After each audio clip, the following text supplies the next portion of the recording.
Good morning students. Coordination compounds ના બે lecture આપણે આગળ લીધા છે. કોઓર્ડિનેશન કમ્પાઉન્ડ નું લેક્ચર 3 છે. પણ મિત્રો આ લેક્ચર છે બોર પ્લસ જેનિટ બંનેનો મિક્સ છે, ધ્યાન રાખજો, કે બંનેના મિક્સ કન્સેપ્ટ આપણે લઈ લેવાના છે. ઓકે, તો મિત્રો વર્નરના સંવર્ગ સિદ્ધાંતની સ્ટડી આપણે કરી, આપણે એના ઉપયોગો જોવા છે. ટૂંકમાં કઈ રીતે આનો આપણે ઉપયોગ કરીશું એની વાત કરી. પ્રશ્નો સોલ્વ કરવામાં આપણે આનો ઉપયોગ કઈ રીતે કરશું એ વાત આપણે કરવી છે. તો મિત્રો તમને એક સવાલ આપ્યો છે એટલે વધારે અંદાજ આવશે. 1 મોલ COCl3 × 5NH3 સંકીર્ણ સંયોજન જલીય દ્રાવણમાં 3 મોલ આયનો મુક્ત કરે છે. 3 મોલ આયનો મુક્ત કરે છે. ધ્યાન રાખજો, પ્રાથમિક સંયોજકતા વાળી કઈક વાત હશે એમાં. અને વધુ પ્રમાણમાં AgNO3 સાથે એક્સેસ પ્રમાણમાં AgNO3 લીધો તમે મિત્રો 2 મોલ AgCl ના સફેદ અવક્ષેપ મળે છે. તો આ સંયોજનનું અણુસૂત્ર શું હશે? હવે મિત્રો લિગેન્ડ તરીકે ઇલેક્ટ્રોન યુગ્મ આપી શકે એવા આયન તરીકે મિત્રો આ એમોનિયાનો નાઇટ્રોજન પણ ચાલે, Cl- પણ ચાલે. લિગેન્ડ તરીકે ઋણ આયન પણ આવી શકે, NH3 પણ આવી શકે, તમને ખબર છે બરાબર. પણ એક વસ્તુ ખરી કે કોબાલ્ટ છે ને એનો સંવર્ગ અંક કેટલો છે? 6 છે. કોબાલ્ટ નો સંવર્ગ અંક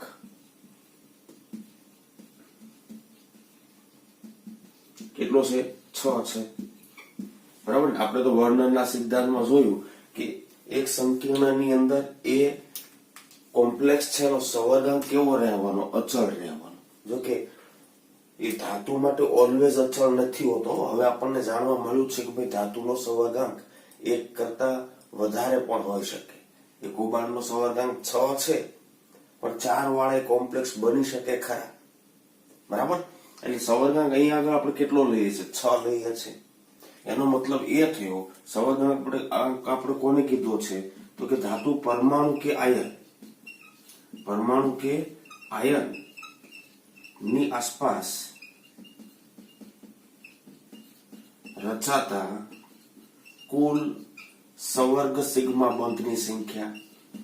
સિગ્મા બંધો ધ્યાન રાખજો. સંવર્ગ સિગ્મા બંધની સંખ્યા, બરાબર. ને શું કહેશું આપણે? સંવર્ગ અંક, અથવા તો એને કહેશું કોઓર્ડિનેશન નંબર કહે છે. તો સંવર્ગાંક અહીંયા 6 છે, એ પાક્કું. મતલબ એની ફરતે મારે આવા 6 લિગેન્ડ જોડવાના છે, જે 6 સંવર્ગ બંધ બનાવે.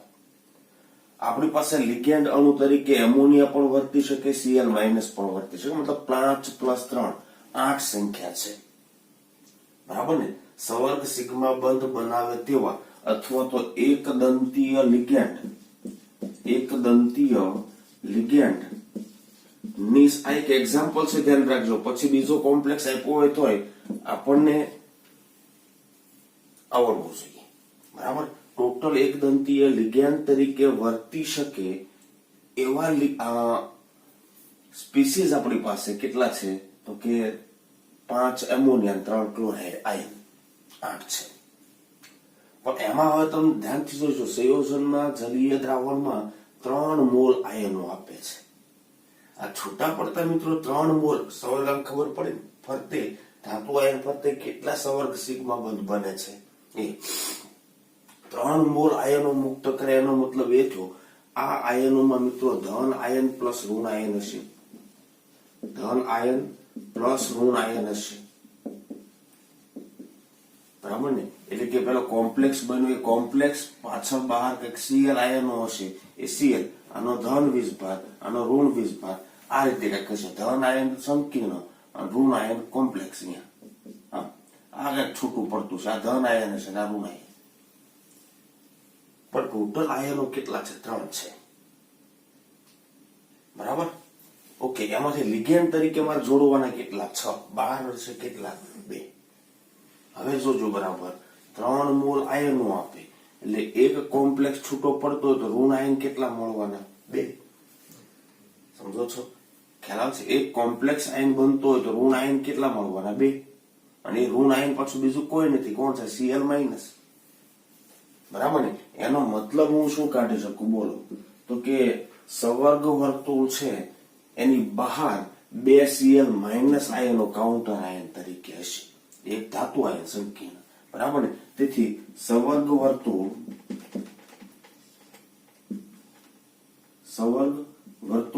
ની બહાર 2 Cl માઇનસ આયનો કાઉન્ટર આયન તરીકે હોય તો 3 આયનો મળે. ધ્યાન રાખજો, એક ધન આયન બન્યું હશે સવર્ગ વર્તુળ અને એની ફરતે 2 કાઉન્ટર આયન. એટલે એક Cl માઇનસ ને અંદર આપણે લિગેન્ડ તરીકે રાખવું પડે. 5 એમોનિયા 1. બરાબર ને? માટે 5 NH3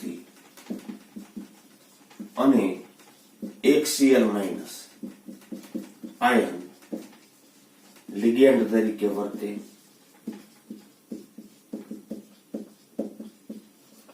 બરાબર? 5 NH3 અને 1 Cl માઇનસ આયન લિગેન્ડ તરીકે વર્તે. એટલે હવે અણુસૂત્ર મળી જાય આપણને. બોલો, અણુસૂત્ર બરાબર શું થવાનું? તો કે CO કોબાલ્ટ NH3 5 પછી 1 Cl અંદર અને 2 Cl બહાર. હવે જો જે વિયોજન થી આયનો છૂટા પડવાના કેટાઇન ને 2 એનાઇન 3. બરાબર ને? AgNO3 સાથે પ્રક્રિયા કરો તમે તો ધ્યાન રાખજો 2 મોલ AgCl આપે, આનું આયનીકરણ થાય તો કોમ્પ્લેક્સ આપણને મળવાનો CO NH3 5 Cl કોમ્પ્લેક્સ +2 અને વત્તા 2 Cl માઇનસ. બરાબર? હવે એક્સેસ વધુ માત્રામાં AgNO3 સાથે પ્રક્રિયા કરો એટલે પહેલા તો આપણને કોમ્પ્લેક્સ મળવાનો +2 CO NH3 5 Cl અને વત્તા આ બંને Cl માઇનસ પેલા સાથે જોડાય શું બનવાનું? 2 મોલ AgCl ના અવક્ષેપ. શું મળવાનું? 2 મોલ AgCl ના અવક્ષેપ. તો આપણને અણુસૂત્ર આ મળશે.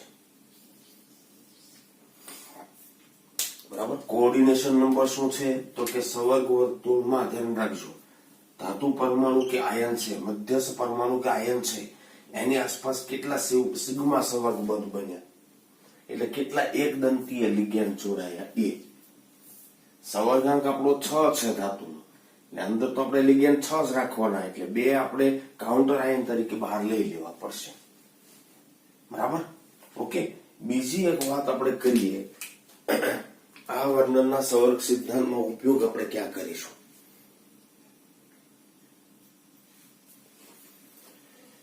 બીજી મિત્રો વાત આપણે જે કોમ્પ્લેક્સ જોયો એની અંદર મિત્રો સવર્ગાંક કેટલો હતો? સવર્ગાંક કેટલો હતો? તો કે 6. સવર્ગાંક કેટલો હતો? 6. એટલે ધાતુ આયન મધ્યસ્થ પરમાણુ સાથે જોડાતા લિગેન્ડ સંખ્યા સવર્ગ સિગ્મા બંધની સંખ્યા કેટલી હતી? 6. બરાબર? કેટલી હતી? 6. બરાબર ને? અને એટલા માટે આ ધાતુની દ્વિતીયક સંયોજકતા કહેવાય. કઈ સંયોજકતા કહેવાય? દ્વિતીયક સંયોજકતા. બરાબર ને? શું કહેવાય? દ્વિતીયક સંયોજકતા. એ ધ્યાન રાખજો કોના વડે સંતોષાવવાની? લિગેન્ડ દ્વારા સંતોષાવવાની છે. સવાલ એવો પૂછે ભાઈ આ કોમ્પ્લેક્સની દ્વિતીયક સંયોજકતા કેટલી? તો 5 ને 6 સવર્ગ સિગ્મા બંધ બન્યા. દ્વિતીયક સંયોજકતા 6. અહીંયા આગળ 6 એમોનિયાના અણુ, દ્વિતીયક સંયોજકતા 6. અથવા એમ કે દ્વિતીયક સંયોજકતા કોના વડે સંતોષે? 5 એમોનિયા 1 Cl, 5 તટસ્થ અણુ 1 ઋણ આયન. 6 એમોનિયા. બરાબર? બીજી એક વાત, વિદ્યુત વાહકતા કે જલીય દ્રાવણની વિદ્યુત વાહકતા. જલીય દ્રાવણની વિદ્યુત વાહકતા. બધાને માનું કે સમાન મોલારિટી આપી દીધી. વિદ્યુત વાહકતા કોની વધારે? બરાબર? સમાન સાંદ્રતાએ. તો બહુ સીધી વાત છે મિત્રો, જેની અંદર આયનો વધારે છૂટા પડે છે એટલે કાઉન્ટર આયન વધારે હોય, બરાબર ને? ખ્યાલ આવે છે? કાઉન્ટર અહીંયા આગળ 2 છે, અહીંયા 3 છે, 1 છે, 0 છે, બરાબર ને? સમજો છો? વિયોજન થી આ સવર્ગ સ્પીસીસ તો એક જ છૂટો પડવાનો છે, સંવર્ગ સ્પીસીસ તો એક જ છૂટો પડવાનો છે, બરાબર ને? એટલે આપણે એટલું કહી શકીએ જલીય દ્રાવણમાં આયનો વધુ મુક્ત થાય, મુક્ત થતા આયનોની સંખ્યા, મુક્ત થતા આયનોની સંખ્યા ચલે છે. શું થાય? વિદ્યુત વાહકતા, બરાબર? કંડક્ટિવિટી કોણ વધારે દેશે, કોણ વધારે આયનો ઉત્પન્ન કરે?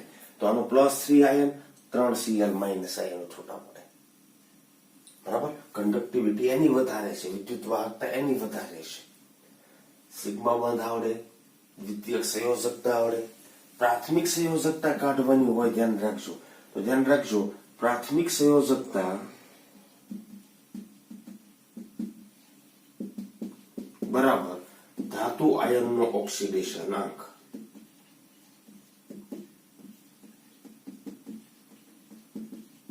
ઓક્સિડેશન અંક, બરાબર? તો એ તો આપણને કાઢતા આવડે. 1 Cl નો -1, 3 નો -3, સવર્ગ વર્તુળને મળશે +3. એમાં એમોનિયા તો તટસ્થ છે, એટલે કોબાલ્ટ ને કેટલો મળે? +3.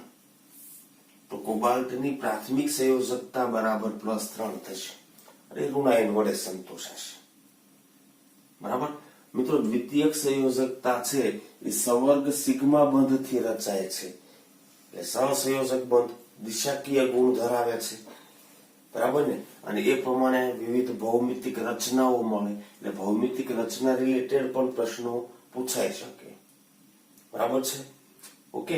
અને સમઘટકતા પણ આમાં રચાઈ શકે છે, બરાબર? ટૂંકમાં આનો ઉપયોગ તમે પ્રશ્નો સોલ્વ કરવામાં કરી શકશો. સવર્ગ અંક જેટલો વધે દ્વિતીયક સંયોજકતા વધશે. જલીય દ્રાવણમાં વાહકતા એની ક્યારે વધારે? તો બહુ સીધી વાત, મુક્ત આયનોની સંખ્યા વધે. મુક્ત આયનોની સંખ્યા ક્યારે વધશે? તો કે આપણું કોઓર્ડિનેશન સ્ફિયર છે એની આસપાસ કાઉન્ટર આયનોની સંખ્યા વધારે હોય. કોઓર્ડિનેશન સ્ફિયરની સંખ્યા, વીજભારની સંખ્યા વધારે હોય, વીજભારનું મૂલ્ય વધારે હોય, બરાબર? હજી કદાચ હું એક એક્ઝામ્પલ લઉં. ચાલો, આમ છે K4 Fe6, આમ છે મિત્રો. તો તમે અહીંયા જોઈ શકો 4K+ છૂટા પડે અને એક સવર્ગ સ્પીસીસ છૂટો પડે, બરાબર? તમને આમાં જ એમ કે ચાલો સૌથી વધારે વિદ્યુત વાહકતા કોણ દર્શાવશે? તો 4 ધન આયન, 1 ઋણ આયન, 5 આયનો છૂટા પડ્યા. આમાં કેટલા છૂટા પડ્યા? 3 ને 4, આમાં 2 ને 3, આમાં 2, આમાં 0. તો સૌથી વધારે કંડક્ટિવિટી કોની હશે? બહુ સીધી વાત, પોટેશિયમ ફેરોસાયનાઇડની, K4 FeCN6 ની. સૌથી ઓછી કોની હશે? ન્યુટ્રલ સ્પીસીસ છે, બરાબર? કોઈ ધન આયન કે ઋણ આયન બાજુ મૂવમેન્ટ ન કરે, વાહકતા ન દર્શાવે, બરાબર? તો પ્રશ્નો સોલ્વ કરવામાં આપણે આનો ઉપયોગ કરવાના છે, ધ્યાન રાખજો. અને આને રિલેટેડ પ્રશ્નો આવશે ઘણા. કદાચ સંકીર્ણની સાંદ્રતા આપી દીધી હોય, પછી એમાં આયનની સાંદ્રતા માટે કી તમને અથવા તો રકમ આપી દે, બરાબર? સંકીર્ણની સાંદ્રતા 1 મોલર હોય, એમાંથી બનતા આયનોની સાંદ્રતા માનો કે 4 મોલર થતી હોય, એનો મતલબ શું કરશો? કે દ્રાવણ બનવાથી 4 મોલ આયનો બને છે એકમાંથી, 4 ગણા, 1 ધન આયન બાકી 3 ઋણ આયન. સમજો છો કે નહીં? માનો કે તમને સંકીર્ણની સાંદ્રતા 0.1 મોલર આપી, પણ જયારે જલીય દ્રાવણ બનાવો ત્યારે એમાં ખાલી છૂટા પડતા ઋણ આયનોની સાંદ્રતા 0.3 મોલર છે, 0.1 માંથી થઈ. એટલે કે સંકીર્ણની સાંદ્રતા, આવો એક સવાલ તમને બનાવી નાખું. ચાલો, આમ છે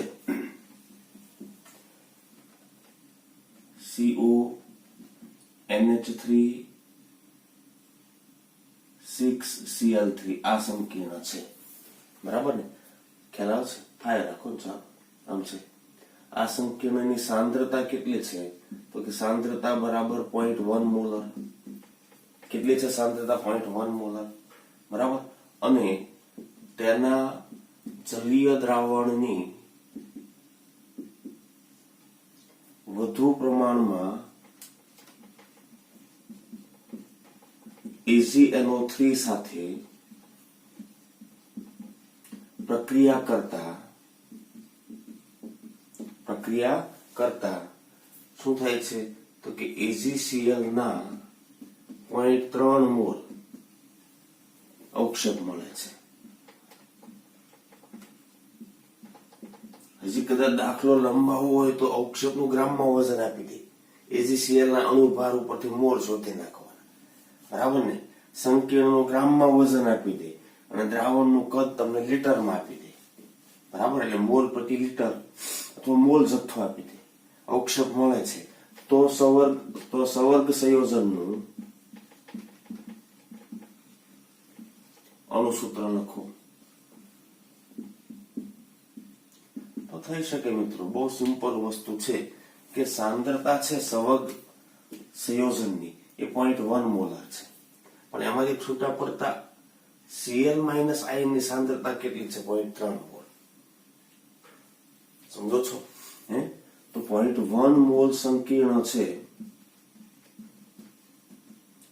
એ 0.3 મોલ Cl - આપે છે. આનો મતલબ એ જ થયો ને. સંકીર્ણની સાંદ્રતા હોય એના કરતા એની દ્રાવણની અંદર Cl - ની સાંદ્રતા 3 ગણી હોવી જોઈએ.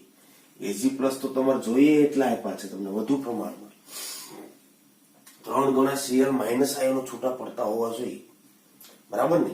એનો મતલબ એ થયો કે આપણો સંવર્ગ વર્તુળ છે એની બહાર 3 Cl છે, એ પાક્કું. S6 કહી દો, એ પાક્કું. બહાર 3 Cl તો છે જ. તો કોબાલ્ટની સાથે NH3 અણુઓની સંખ્યા કેટલી છે? 6,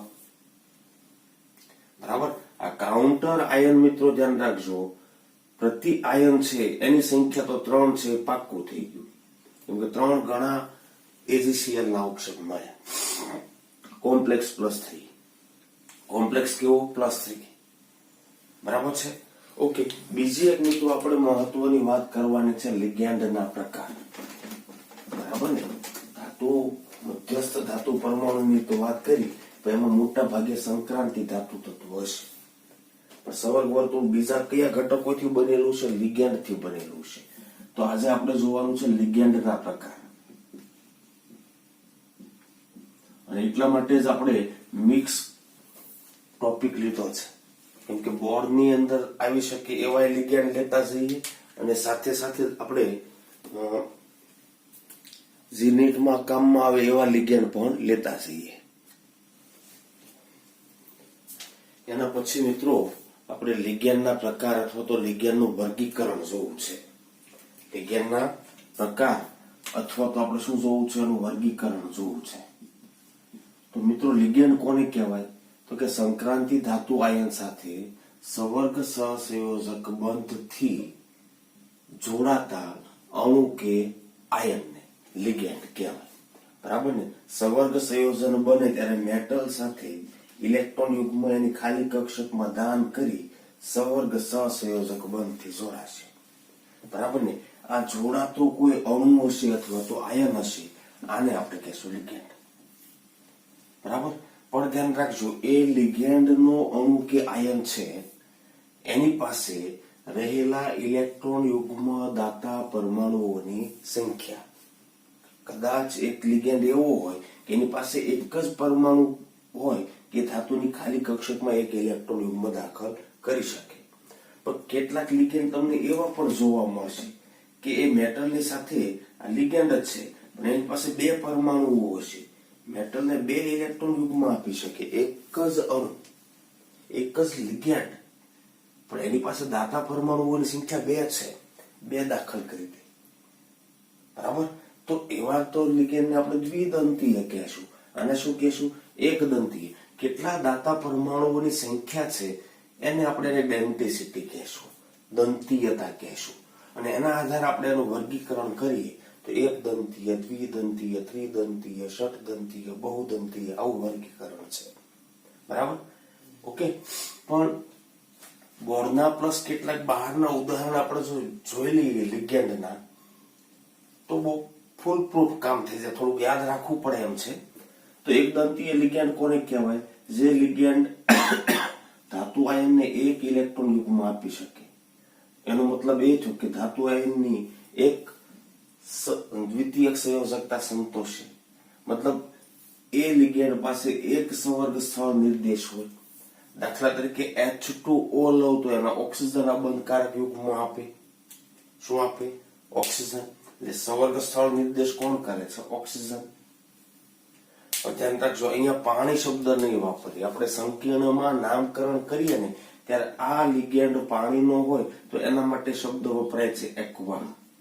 યાદ રાખવું પડશે. તો ત્યાં આપણે પાણી નહીં શબ્દ વાપરીએ. NH3 માટે એમોનિયા ને એમાઇન, અને એમાં સંવર્ગ સ્થળ નિર્દેશ કોણ કરે છે? નાઇટ્રોજન. નું અબંધકારક યુગ્મ ધાતુની ખાલી કક્ષકમાં દાખલ થાય. એ કાર્બન મોનોક્સાઇડ શબ્દ નહીં વાપરીએ મિત્રો. કયો શબ્દ વાપરશું આપણે? કાર્બોનિલ. ડોનર એટમ કોણ છે? કાર્બન. સંવર્ગ સ્થળ નિર્દેશ કાર્બન વડે થાય છે. કોના વડે થાય છે? કાર્બન વડે. ઓકે, હજી આગળ આપણે જોઈએ તો NO, આ ડોનર એટમ નાઇટ્રોજન છે, એના માટે શબ્દ વાપરશું nitrosyl. Nitrosyl. Donor atom nitrogen. અહીંયા પણ ડોનર એટમ નાઇટ્રોજન છે. આનું નામ છે મિથાઇલ એમાઇન. Methyl amine. થોડા નામ યાદ રાખજો, અલગથી આપણે યાદ રાખવા પડશે. કેમ કે જયારે સંકીર્ણમાં પાણીનો લિગેન્ડ તરીકે વપરાયો હોય ત્યારે વોટર કેવો શબ્દ નહીં વાપરીએ આપણે. બરાબર? ઓકે, એક્વા શબ્દ વાપરશું. બરાબર? એમોનિયા ને એમાઇન શબ્દ વાપરશું. મિત્રો C6H5N એટલે મિત્રો પિરિડીન છે. શું છે? પિરિડીન છે. આવું કંઈક બંધારણ હશે. બરાબર ને? આમ હશે. આમ હશે. બરાબર ને? આ પિરિડીન નો નાઇટ્રોજન છે એ ઇલેક્ટ્રોન યુગ્મ ડોનેટ કરી શકે. એટલે આના માટે આપણે શબ્દ વાપરશું પિરિડીન. સંજ્ઞા એને આપી હોય તો PY આપીશું. આવા તો મિત્રો ઘણા બધા એકદંતીય લિગેન્ડ છે, પણ કોઈ જગ્યાએ વીજભાર નથી, માટે તટસ્થ. કેવા ગણાય? તટસ્થ. કેટલાક ઋણ વીજભારિત પણ છે, ધ્યાન રાખજો. OH માઇનસ માં કોણ આપશે? O minus. કોણ આપશે? O minus. પણ એ ઋણ લિગેન્ડ છે એટલે હાઇડ્રોક્સિલ નહીં કહેશું આપણે. શું કહેશું? હાઇડ્રોક્સો. લિગેન્ડ તરીકે ઋણ આયન હોય તો એના નામની પાછળ ઓ લગાડવાની પેલી રીત છે, ધ્યાન રાખજો. હાઇડ્રોક્સો કહેશું. બરાબર ને? Cl માઇનસ ક્લોરાઇડ નું શું થઈ જવાનું? ક્લોરાઇડો. હા, ઓક્સિજન પાસે મિત્રો 3 અબંધકારક યુગ્મ છે તો એક ઓક્સિજન 3 આપી શકે ધાતુને? ત્રિદંતીય નહીં બને. એક પરમાણુની એક જ હોય, ધ્યાન રાખજો. માની લો કે આપણી પાસે આમ છે આ મેટલ. શું છે? મેટલ. અને લિગેન્ડ પાસે મિત્રો 1, 2 અને 3 ઇલેક્ટ્રોન યુગ્મ છે તો એક ડોનેટ કરે, બીજું ડોનેટ કરે, ત્રીજું ડોનેટ કરે નહીં મિત્રો. કેમ કે માની લો કે એ ઓક્સિજન હોય તો આ પી કક્ષકોમાં ઇલેક્ટ્રોન હશે. 90 ના ખૂણે હશે. હવે એક જ મેટલ સાથે આ 3 90 ના ખૂણા કઈ રીતે બની શકે? પહેલું ઇલેક્ટ્રોન યુગ્મ આપવાની વૃત્તિ સારી એવી, પણ બીજું અને ત્રીજું આપવાની વૃત્તિ ઘટી જાય. એક એટમ છે, ધ્યાન રાખજો, ભલે 2 ઇલેક્ટ્રોન યુગ્મ ધરાવતો હોય, 3 ઇલેક્ટ્રોન યુગ્મ ધરાવતો હોય, પણ એનો ડોનેટિંગ પાવર તો 1 ઇલેક્ટ્રોન યુગ્મ સુધી સારો છે. બરાબર? આના માટે શબ્દ વપરાશે બ્રોમાઇડો. બ્રોમાઇડો. આના માટે આયોડાઇડો. આયોડાઇડ આયન થી આપણે O લગાવી દેવાનું. આયોડાઇડો. બરાબર? સાઇનો. બરાબર? આના માટે સાઇનોડો નહીં કરી નાખીએ આપણે. બરાબર? સાઇનો. બરાબર? NH2 માઇનસ છે. એમોનિયા માટે એમાઇન. NH2 એમાઇડ છે, પણ એમાઇડો કરી દઈએ. એમાઇડો. આ શબ્દો થોડાક યાદ રાખવા પડશે મિત્રો. નામકરણમાં શબ્દો વારંવાર આવશે. બરાબર? નાઇટ્રેટ કહીએ એના બદલે નાઇટ્રેટો. એસિટેટ કહીએ એના બદલે એસિટેટો. બરાબર? આને આપણે થાયોસાઇનેટ કહીએ એના બદલે થાયોસાઇનેટો. શું કહેવાય? થાયોસાઇનેટો. બરાબર? અહીંયા આના જ જેવો છે, પણ આ ધ્યાન રાખજો, સલ્ફર થી સંવર્ગ પામે છે, આ નાઇટ્રોજન થી સંવર્ગ પામે. એટલા માટે આને શું કહેશું તો કે આઇસોથાયોસાઇનેટો. આઇસોથાયોસાઇનેટો.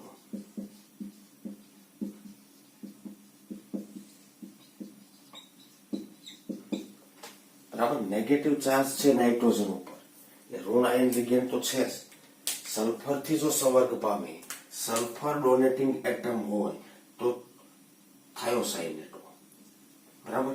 પણ જો ડોનેટિંગ એટમ તરીકે નાઇટ્રોજન હોય, બરાબર ને, તો એને શું કહેવાય? આઇસોથાયોસાઇનેટો. એમ ચાલો ONO હોય, ડોનેટિંગ એટમ અહીંયા ઓક્સિજન છે, ધ્યાન રાખજો. અહીંયા NO2 માં કોણ હતો? NO2 માઇનસ જે આપણે નથી લીધો ને, જે લઈ શકીએ NO2 માઇનસ.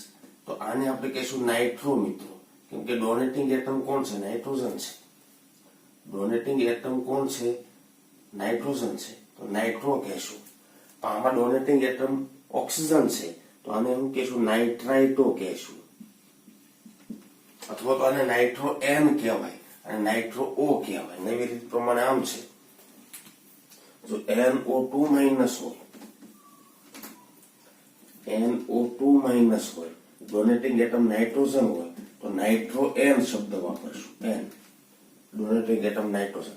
પણ આમ હોય ONO માઇનસ, તો આના માટે નાઇટ્રો O શબ્દ, આવો શબ્દ વાપરશું. બરાબર. નામકરણ કરીએ ત્યારે કામમાં આવશે. સાઇનેટ આયન છે તો શું કહેશું? સાઇનેટો. સાઇનેટો. બરાબર. પણ કાર્બન થી સંવર્ગ પામે તો સાઇનેટો. બરાબર. પણ જો એ નાઇટ્રોજન થી સંવર્ગ પામે તો આને કહેશું આઇસો સાઇનેટો. બરાબર. આને શું કહેશું? નાઇટ્રો. બરાબર.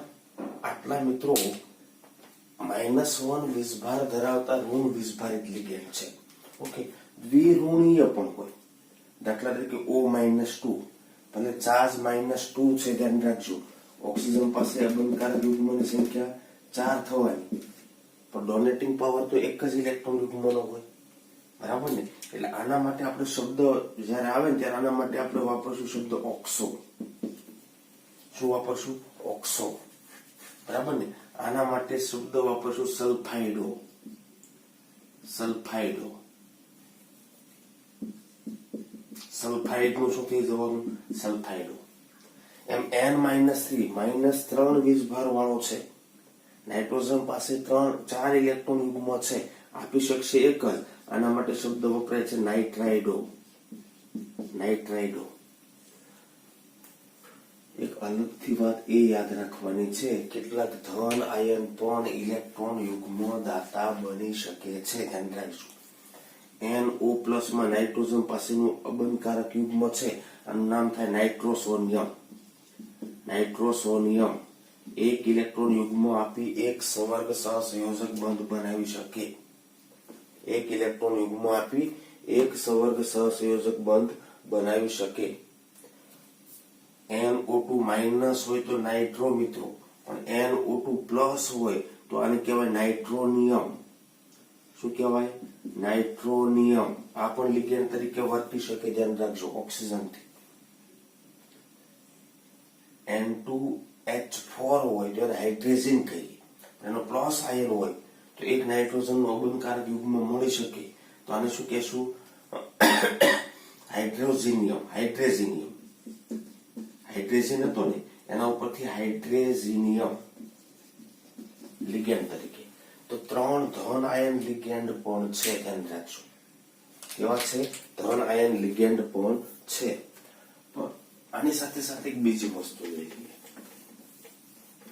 નામ યાદ રાખવાના છે મિત્રો થોડા. ઓકે. એના પછી એક વસ્તુ, એક શબ્દ આપણે સમજવો છે, ઉભયદંતીય લિગેન્ડ. ઉભયદંતીય લિગેન્ડ.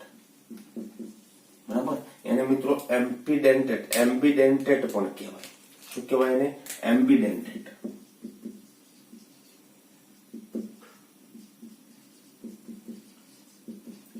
લિગેન્ડ છે પણ એમ્બિડેન્ટેટ છે. એનો મતલબ એ થયો, લિગેન્ડ તો એક દંતીય છે, પણ એ એક દંતીય લિગેન્ડ છે. માનું કે હું આ લઉં CN- અને NC માઇનસ. તો કોઓર્ડિનેશન ધ્યાન રાખજો, કાર્બન વડે પણ પામી શકે, નાઇટ્રોજન વડે પામી શકે. ઇલેક્ટ્રોન યુગ્મ ડોનર એટમ કાર્બન પણ હોઈ શકે, આ પણ હોઈ શકે. કાર્બન હોય તો એના માટે આપણે શબ્દ વાપર્યો સાઇનો, અને નાઇટ્રોજન હોય તો એના માટે શબ્દ વાપરશું આઇસોસાઇનો. બરાબર. મેટલ આયન એકનો એક જ છે. મેટલ આયન સાથે ડોનર એટમ મિત્રો ધ્યાન રાખજો, કાર્બન પણ હોઈ શકે, નાઇટ્રોજન પણ હોઈ શકે. બરાબર. ડોનર એટમ બદલાઈ શકે એમાં, એટલા માટે એને આપણે કહીએ છીએ એમ્બિડેન્ટેડ લિગેન્ડ. શું કહીએ છીએ? એમ્બિડેન્ટેડ, ઉભયદંતીય. બરાબર. એવા કેટલાક એમ્બિડેન્ટેડ ના ઉદાહરણ યાદ રાખજો. એક છે NO2 માઇનસ અને એક છે ONO માઇનસ. તો સીધી વાત છે, અહીંયા ડોનર એટમ નાઇટ્રોજન છે, અહીંયા ઓક્સિજન. નાઇટ્રોજન હોય તો નાઇટ્રો O કહેશું આપણે, અને આને કહેશું નાઇટ્રોજન હોય તો નાઇટ્રો N કહેશું, અને આને કહેશું નાઇટ્રો O. નાઇટ્રો N એટલે મિત્રો એના માટે આપણે ખાલી નાઇટ્રો શબ્દ વાપરી શકીએ, અને આને નાઇટ્રાઇટો પણ કહેવામાં આવે છે, નાઇટ્રાઇટો. તો એમ્બિડેન્ટેડ કહેવાય. નાઇટ્રોજન થી પણ સંવર્ગ પામી શકે, ઓક્સિજન થી પણ પામી શકે. એવું ધ્યાન રાખજો. આમ છે SCN માઇનસ, કોના વડે સંવર્ગ પામશે? સલ્ફર. પણ NCS માઇનસ કોના વડે સંવર્ગ પામશે? નાઇટ્રોજન. બરાબર. સલ્ફર વડે પામે તો થાયોસાઇનેટો, પણ નાઇટ્રોજન વડે પામે તો આઇસોથાયોસાઇનેટો. એક જ લિગેન્ડ છે, એની અંદર એક પોસિબિલિટી છે, ધ્યાન રાખજો. છે એક જ ઇલેક્ટ્રોન યુગ્મનું ડોનેશન એક જ યુગ્મનું કરશે, પણ ધ્યાન રાખજો એ એક કરતા વધારે પરમાણુ વડે, બરાબર, ઇલેક્ટ્રોન યુગ્મનું દાન કરી શકે. હજી એક ઉદાહરણ લઈ શકીએ આપણે. કયું? તો કે CNO માઇનસ, સાઇનેટો યુગ્મ આપશે કાર્બન, પણ એના બદલે આપણે બદલી નાખીએ. ચાલો, NCO minus, donor atom carbon હતો, એમ બદલે નાઇટ્રોજન થઈ ગયું. તો આને શું કહેવાય? સાઇનેટો. આને શું કહેવાય? આઇસોસાઇનેટો. ધ્યાન રાખજો, આ સાઇનો હતો, બરાબર, આને સાઇનેટો કહેવાય. આને શું કહેશું આપણે? આઇસોસાઇનેટો. એનો મતલબ એ થયો, ધ્યાન રાખજો, ઇલેક્ટ્રોન યુગ્મનું દાન એક યુગ્મનું કરશે, પણ એ લિગેન્ડ પાસે એક કરતા વધારે પરમાણુ દ્વારા એ એક ઇલેક્ટ્રોન યુગ્મનું દાન, માત્ર એક ઇલેક્ટ્રોન યુગ્મનું દાન કરી શકે. સમજો છો? એને કહેશું એમ્બિડેન્ટેડ લિગેન્ડ. બરાબર ને? શું કહેશું આપણે એને? એમ્બિડેન્ટેડ લિગેન્ડ. જો આપણે એની વ્યાખ્યા આપી હોય તો આપણે આ રીતે આપી શકીએ કે લિગેન્ડ અણુ કે આયન પાસે ઇલેક્ટ્રોન યુગ્મ, એક ઇલેક્ટ્રોન યુગ્મ દાન કરી શકે તેવા સંવર્ગ સ્થળ એક કરતા વધારે હોય. બરાબર ને? શું? લિગેન્ડ અણુ કે આયન પાસે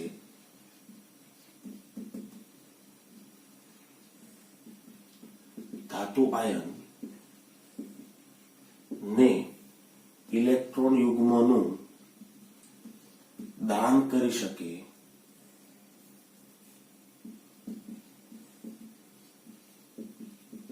તેવા પરમાણુઓની સંખ્યા એક ઇલેક્ટ્રોન યુગ્મનું દાન કરી શકે તેવા પરમાણુઓની સંખ્યા એક કરતા વધારે હોય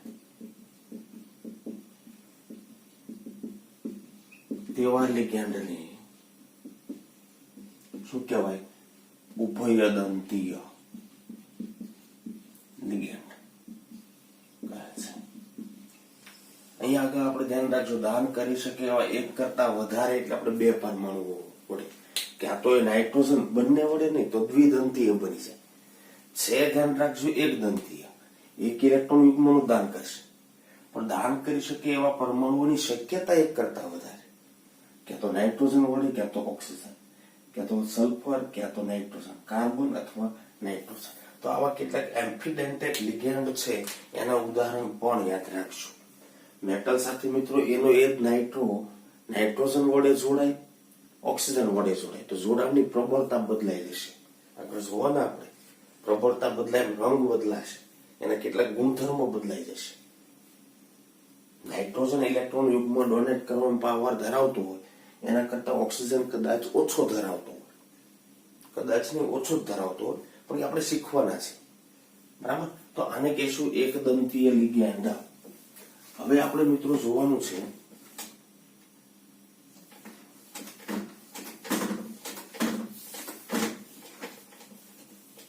દ્વિદંતીય લિગેન્ડ. કેવા? દ્વિદંતીય લિગેન્ડ.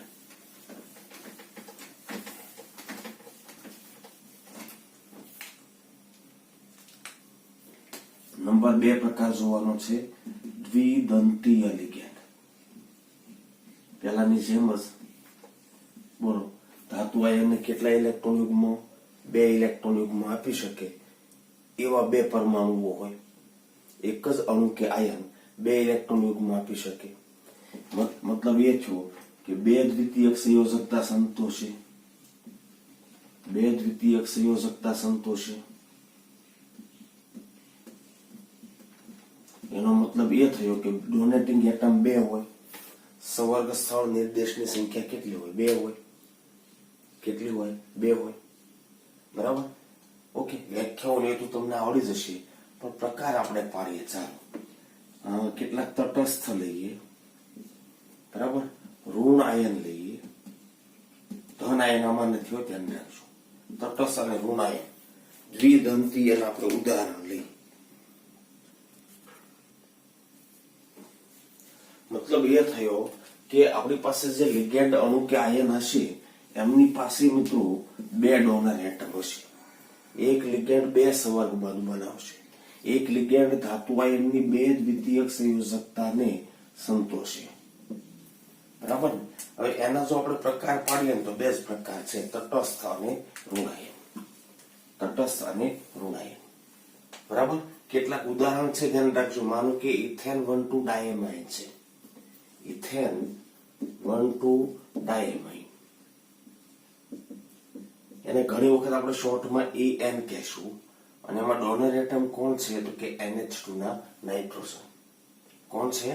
NH2 ના નાઇટ્રોજન. મેટલના ખાલી કક્ષકમાં નાઇટ્રોજન વડે ઇલેક્ટ્રોન યુગ્મ ડોનેટ થઈ શકે, માટે એ દ્વિદંતીય છે, બાયડેન્ટેડ. એવી જ રીતે ધ્યાન રાખશું PN, પ્રોપેન 1,2 ડાયમાઇન, પ્રોપેન 1,2 ડાયમાઇન. મિત્રો ટ્રાયમાઇન બની શકે, પણ એ ત્રિદંતીય બનવા, બંને નાઇટ્રોજન ડોનેટિંગ એટમ. આનું નામ ખબર છે તમને? હાઇડ્રેઝિન. તટસ્થ છે, બંને નાઇટ્રોજન વડે ધાતુને ખાલી કક્ષકમાં ઇલેક્ટ્રોન યુગ્મ દાખલ કરી શકે. પણ હાઇડ્રેઝિન પ્લસ કરી દીધું, N2H4 દ્વિદંતીય. પણ N2H4 યાદ કરો, આગળ હોય N2H4 પ્લસ કરી દીધું, એક ઇલેક્ટ્રોન કાઢવો પડશે. તો ડોનેટ તો એક જ યુગ્મ કરી શકશે, આ તો સિંગલ ઇલેક્ટ્રોન થઈ ગયું. ડોનેટિંગ પાવર અહીંયા 2 હતો, એના બદલે કેટલો થઈ જવાનો? 1. પ્લસ આયન બનાવો તો હાઇડ્રેઝિનિયમ આયન એકદંતીય, હાઇડ્રેઝન દ્વિદંતીય. બાયપિરિડિન જોઈએ, બરાબર. 2,2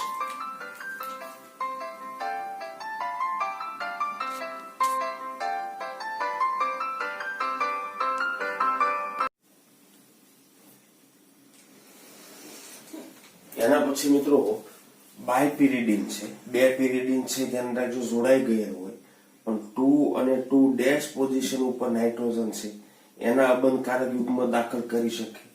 તો બાયપિરિડિન, ખાલી પિરિડિન એકદંતીય હતું, મિત્રો બાયપિરિડિન છે દ્વિદંતીય તટસ્થ લિગેન્ડ છે, બાયપિરિડિન. બરાબર. બોર્ડમાં તો આ તમને ભાગ્ય નહીં જોવા મળે, પણ ઝીનિટ ની અંદર ક્યારેક વડે આવી જાય, ધ્યાન રાખજો. બરાબર. એટલે બધા લિગેન્ડ સાથે લઈ લીધા. ઋણ આયન લિગેન્ડ, કાર્બોનેટ આયન ઉપરથી આપણે એને કહેશું કાર્બોનેટો. શું કહેશું? કાર્બોનેટો. કાર્બોનેટ આયન વિશે તમને ખબર છે, આમ હોય તો આ 2 ઓક્સિજન છે એ ડોનર એટમ બને. આ 2 ઓક્સિજન ડોનર એટમ બને. બરાબર. સંવર્ગ સ્થળ નિર્દેશ ઓક્સિજન કરે છે, કાર્બોનેટ ઉપરથી કાર્બોનેટો. ઓક્ઝેલિક એસિડ નો આયન ઓક્ઝલેટ હોય, બંને ઓક્સિજન ડોનર એટમ, તો એને કહેશું ઓક્ઝલેટો. દ્વિદંતીય છે, ધ્યાન રાખજો. શું કહેશું આપણે એને? ઓક્ઝલેટો. આ મિત્રો O-2 એક દંતીય હતું, પણ આ ખરેખર આમ છે, O બંધ O માઇનસ માઇનસ. તો સંવર્ગ સ્થળ બંને ઓક્સિજન દર્શાવે, અને આને આપણે પેરોક્સાઇડ કહીએ છીએ. પેરોક્સાઇડ પણ નેગેટિવ આયન, તો O લગાવવાનું. શું થાય? પેરોક્સાઇડો. પેરોક્સાઇડો. બરાબર. પેરોક્સાઇડો લિગેન્ડ કહેવાય. ઓકે. એ જ રીતે ચાલો SO4-2 શું છે? SO4-2. તો એનું બંધારણ તમને કદાચ ખબર હશે, આમ હોય, ડબલ બંધ O, ડબલ બંધ O, O minus O minus. આ બંને ઓક્સિજન ડોનર એટમ છે. સલ્ફેટ ઉપરથી આપણે શું કહીશું? સલ્ફેટો. યાદ કરો, પહેલું હતું S-2, તો એને સલ્ફાઇડો કીધું, અને આને શું કહીશું? સલ્ફેટો. સલ્ફેટ ઉપરથી સલ્ફેટો. બરાબર. બીજા પણ કેટલાક લિગેન્ડ, ઋણ આયન લિગેન્ડ છે, દાખલા તરીકે આ. બરાબર ને? આને શું કહેવાય? ડાયમિથાઇલ ગ્લાયોક્સાઇમ. આમ ખરેખર આમ છે, આમ. તો આને આપણે કહીશું ડાયમિથાઇલ ગ્લાયોક્સાઇમ. શું કહેશું આપણે એને? ડાયમિથાઇલ બે ઓક્સાઇમ છે. બરાબર ને? પણ 1-2 પોઝિશન ઉપર છે. ડાયમિથાઇલ ગ્લાયોક્સાઇમ કહી શકીએ આપણે. પણ અહીંયાથી એક H+ નીકળી જાય, ઋણ આયન બને, તો ગ્લાયોક્સાઇમેટ આયન બન્યું. પણ લિગેન્ડ છે, તો O લગાવું, તો શું નામ થાય? ડાયમિથાઇલ ગ્લાયોક્સાઇમેટ. ગ્લાયોક્સાઇમેટ.